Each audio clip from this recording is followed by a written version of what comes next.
Assalamualaikum warahmatullahi wabarakatuh. Selamat pagi anak-anak. Bagaimana keadaan kalian hari ini? Mudah-mudahan kita semua senantiasa dilindungi oleh Allah Subhanahu wa taala sehingga kita dapat melaksanakan pembelajaran daring kali ini dalam keadaan sehat walafiat. Amin amin ya rabbal alamin. Pada kesempatan pagi hari ini, sebelum kita memulai pembelajaran, alangkah baiknya kalau kita berdoa terlebih dahulu. Semoga semua ilmu yang akan kita pelajari hari ini menjadi ilmu yang bermanfaat dan akan membawa keberkahan bagi kehidupan kita semua. Bismillahirrahmanirrahim. Ala hadhihi niyah wa ala kulli shalihah. Al-Fatihah. Nah, sebagaimana pertemuan yang sebelumnya, kita sudah membahas materi mengenai menghindari akhlak tercela. Nah, pasti anak-anak masih ingat ya, bagaimana cara kita untuk bisa terhindar dari akhlak tercela. Salah satunya yaitu dengan mengamalkan sikap bertanggung jawab dan peduli kepada sesama. Nah, pada pertemuan kali ini, Ibu akan membahas materi mengenai kematian dan kehidupan di alam barzakh. Berikut adalah kompetensi inti, kompetensi dasar, dan indikator dari materi yang akan kita bahas hari ini.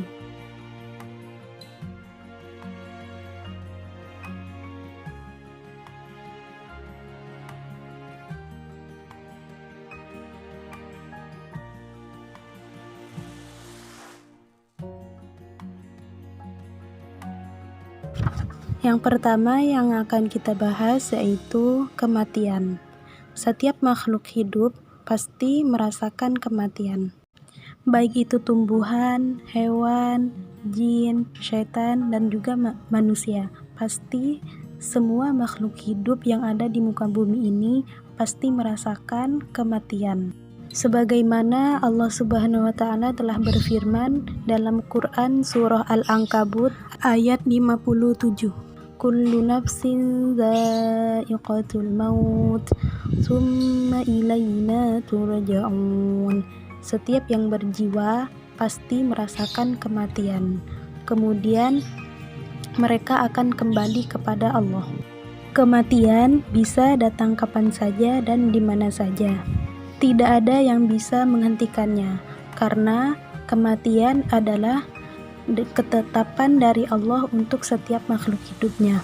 Untuk itu, kita sebagai makhluk hidup atau sebagai manusia agar untuk selalu mempersiapkan diri untuk menghadapi kematian. Mempersiapkan diri yaitu dengan cara membiasakan diri kita untuk selalu mengikuti perintah Allah atau untuk selalu melakukan hal-hal yang baik. Hanya dengan beramal baik kita akan siap untuk menghadapi kematian. Dan jika kita selalu terbiasa atau membiasakan diri untuk selalu melakukan hal-hal baik, maka amal baik tersebut akan membawa kita kepada kematian yang husnul khotimah. Selanjutnya, keadaan orang mati. Keadaan orang mati ini terdapat dua, yaitu bisa husnul khotimah dan bisa su'ul khotimah.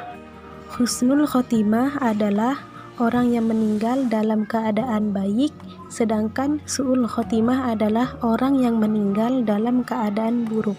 Orang yang meninggal dalam keadaan husnul khotimah adalah orang yang sangat beruntung karena ia akan mendapatkan kenikmatan di dalam kubur dan dijamin masuk surga. Sedangkan orang yang meninggal dalam keadaan su'ul khotimah ialah orang yang sangat tidak beruntung karena ia akan mendapatkan siksaan kubur dan dijamin masuk neraka.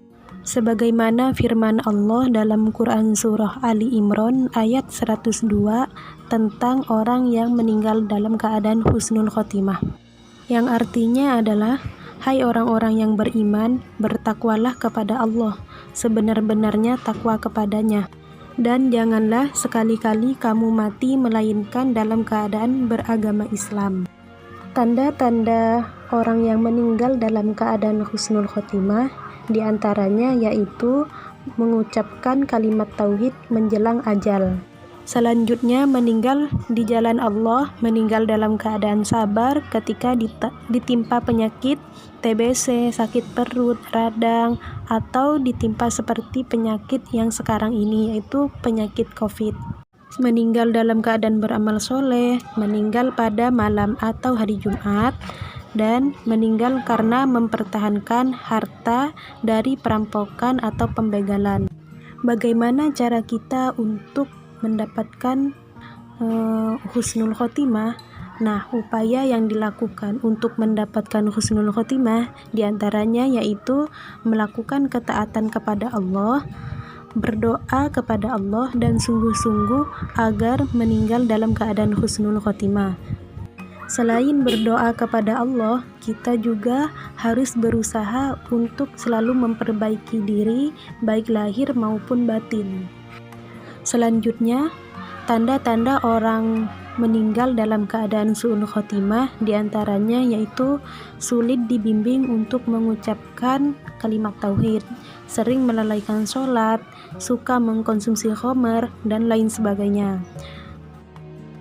Setiap orang yang meninggal dalam keadaan su'ul khotimah yaitu pasti ada sebab-sebabnya. Di antaranya sebab-sebab orang yang meninggal dalam keadaan su'ul khotimah ialah rusaknya akidah atau keyakinannya kurang. Orang yang kurang keyakinannya terhadap perintah-perintah Allah atau terhadap kematian, maka orang tersebut termasuk orang yang su'ul khotimah. Kemudian menunda-nunda dalam bertaubat. Contoh, seseorang telah melakukan kemaksiatan atau telah melakukan hal-hal yang tidak baik.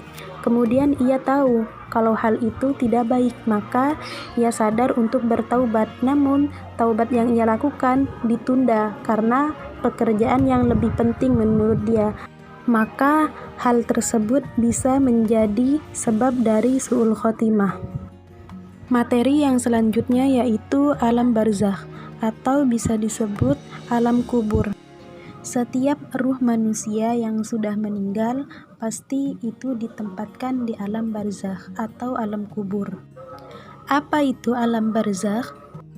Alam barzakh adalah alam yang terdapat di antara dunia dan akhirat. Mengapa setiap ruh manusia yang sudah meninggal itu ditempatkan di alam barzakh atau alam kubur? Karena untuk menunggu datangnya hari kebangkitan atau yaumul ba'ts, bisa dikenal juga hari kiamat. Hari kiamat atau yaumul ba'ts ini yaitu merupakan awal dari kehidupan akhirat. Nah, ruh manusia yang sudah meninggal dan ditempatkan di alam barzakh atau alam kubur, ruh tersebut menunggu sampai datangnya hari kebangkitan atau hari kiamat. Nah, sekarang bagaimana keadaan mayit dan ruh di alam barzakh? Setelah mayit dikubur, maka kubur akan menghimpit dan menjepit si mayit tersebut. Tidak seorang pun dapat selamat dari himpitan kubur tersebut. Sedangkan ruh yang berada di alam kubur atau alam barzakh yaitu tidak akan punah atau tidak akan hancur. Karena ruh manusia ciptaan yang berasal dari ruh Tuhan. Oleh sebab itu, ruh dalam ajaran agama Islam ditegaskan tidak akan hancur dan akan terus ada. Kemudian, orang yang berada di alam barzakh atau alam kubur, ia pasti akan mendapatkan fitnah kubur atau ujian kubur. Ujian di dalam kubur atau fitnah kubur yaitu berupa pertanyaan-pertanyaan dari dua malaikat. Pertanyaan-pertanyaan yang diberikan oleh malaikat kepada orang yang berada di alam barzakh yaitu tentang ketauhidan. Dan barang siapa orang yang bisa menjawab pertanyaan dari malaikat, maka orang tersebut akan selamat dari siksa kubur. Dan barang siapa orang yang tidak bisa menjawab pertanyaan malaikat, maka orang tersebut akan mendapatkan siksa kubur. Kemudian, apa yang didapatkan oleh orang yang meninggal ketika berada di alam barzakh atau alam kubur? Orang yang berada di alam barzakh atau alam kubur akan mendapatkan dua pilihan, yaitu nikmat kubur dan siksa kubur, tergantung dari amal perbuatan yang dilakukan semasa hidupnya. Orang yang meninggalnya dalam keadaan husnul khotimah, maka ia akan mendapatkan nikmat kubur. Sebaliknya, orang yang meninggalnya dalam keadaan su'ul khotimah, maka ia akan mendapatkan siksaan kubur. Kelompok orang yang mendapatkan nikmat kubur atau kebahagiaan yaitu orang yang beriman dan orang yang meninggal dalam keadaan husnul khotimah. Kemudian, kelompok orang yang mendapatkan siksa kubur ialah orang yang durhaka terhadap Allah dan orang yang meninggalnya dalam keadaan su'ul khotimah. Kita tutup pembelajaran kita hari ini dengan mengucapkan lafaz Alhamdulillah. Alhamdulillahirabbil alamin. Sekian dari saya, kurang lebihnya mohon maaf. Wassalamualaikum warahmatullahi wabarakatuh.